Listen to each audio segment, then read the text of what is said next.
you. I welcome Mr. Koloski of the United Macedonian Diaspora. Oh, Great. and Madam Mamadova of the United States Hazaris Network.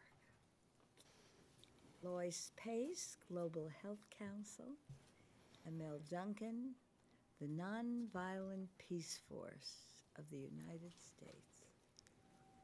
Thank you. Please begin. Thank you. Chairwoman Lowey, Representative Frankel.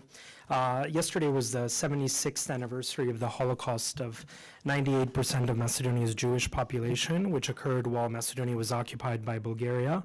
Bulgaria to date has not apologized to the Macedonian Jewish community, and we urge you to use your congressional influence to change this. UMD serves as the voice of 500,000 Americans of Macedonian heritage and Macedonian communities abroad, and has been a champion for stronger U.S. relations with Macedonia. The U.S. has invested close to $2 billion of aid to Macedonia. Since 2008, when Macedonia's NATO membership was vetoed by Greece due to Greece's objections to Macedonia's name, Macedonian public opinion of the U.S. has been on decline. Macedonia's lack of NATO membership also saw a growing interest by Russia in the country. Russia historically has never been a friend to Macedonia, always supporting its neighbors to divide Macedonian lands and people.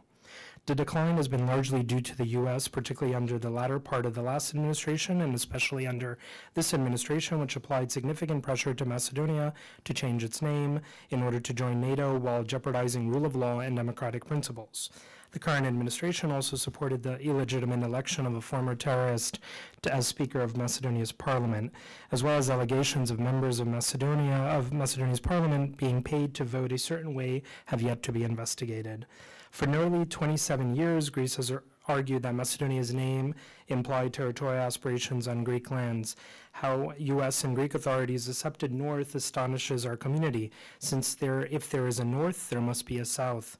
Media outlets have recently started to shed light about the gross violations against the Macedonian minority in Greece since 1913, and I invite you to read a BBC article published on February 24th called Greece's Invisible Minority, which can be found in the congressional record. Our organization has been a strong proponent of Macedonia's Euro-Atlantic future, however, only under the name Republic of Macedonia. UMD was strongly opposed to U.S. aid providing education funding on a September 30th referendum to change Macedonia's name. The referendum turnout was significantly under 50% needed by the Macedonian constitution, did not represent a mandate to change the country's constitutional name, or reflect the will of the Macedonian people. U.S. foreign relations and U.S. aid funding should address the most pressing unmet needs in Macedonia, such as media freedom, rule of law, economic problems, and environmental challenges in the country, and not be in the business of changing or influencing support for one political party over another or harming a country's right to self-determination. The sizable Macedonian diaspora worldwide, which provides close to 21% of Macedonia's annual GDP and remittances, can be a partner in these endeavors. Currently, publicly owned media outlets are strongly impacted by political parties. These media outlets are used to push certain political party agendas that may be at the jeopardy of the country's democratic growth. Work still remains to be done in the areas of increasing transparency and accountability of government, fighting corruption, improving the function of Macedonia's parliament, and a true decentralization of local governments. U.S. aid should help also small and medium-sized enterprises in Macedonia to team up with U.S. companies to expand trade.